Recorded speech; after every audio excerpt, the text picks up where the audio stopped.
Hello everyone, and welcome to today's webinar where we'll be looking at office design for the post-COVID-19 workplace. I'd like to introduce three experts that will be taking you through the presentation. From Condeco, we have Simon Cohen.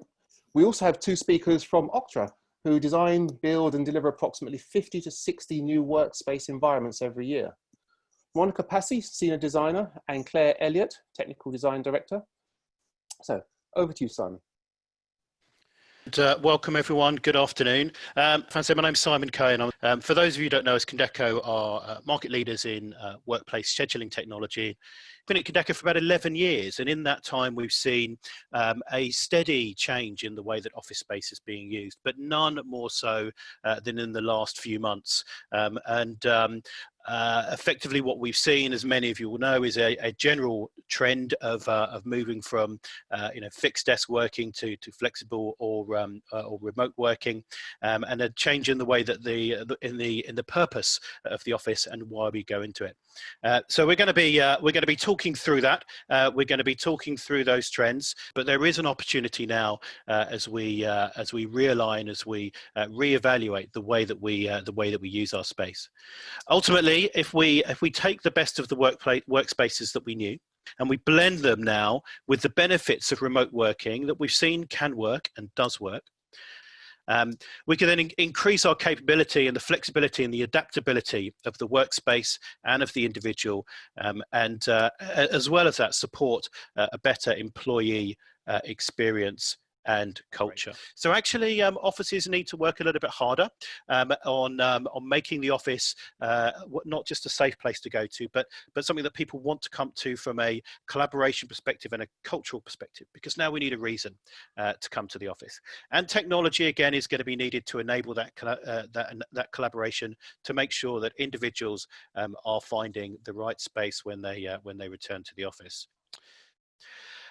Ultimately, and I think this is the most important point, and I've said this quite a few times, but just to reinforce things, the employee is at the centre of this experience, the centre of this journey, and the space that we are working in needs to be designed from a space design and a technology design perspective to enable more collaboration in the office and between office and another space.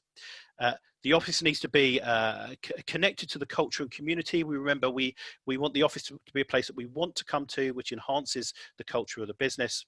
It needs to be a space where users can find the right space, whether they want to work at a desk, they want to collaborate, they want a meeting, they need to be able to find that space before they make the decision to come into the office.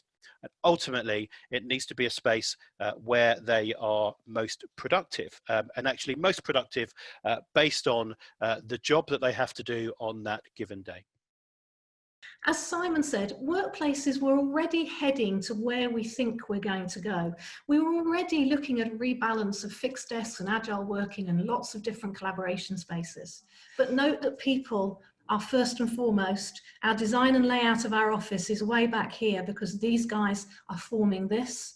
And this is at the end because we are heavily reliant on technology right now, and we will remain reliant on technology moving forward. Yeah.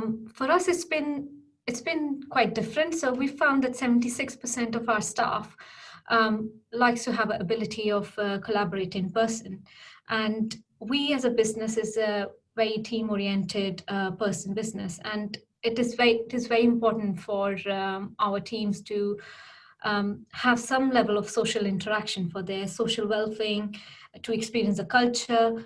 So all those things have been looked after, and I think that's how the future of our office is going to change in future, where we're going to be focused more around the team spaces.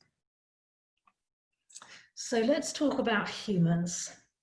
So Monica mentioned humans. Humans need humans. Yes, we have robots. Yes, we're going to have AI. Yes, we've got technology. But ultimately, humans need humans. And we are very, very good in the skills of persuasion, especially if you're in sales, creativity, useful for design, innovation and conversation in large social groups coming through. So is ultimately, yes, home working does now have a place, but also people do need to come back in at some point to some space to have that social interaction. So our research tells us that the office space will become a network of virtual and physical functions and possibilities. I love this.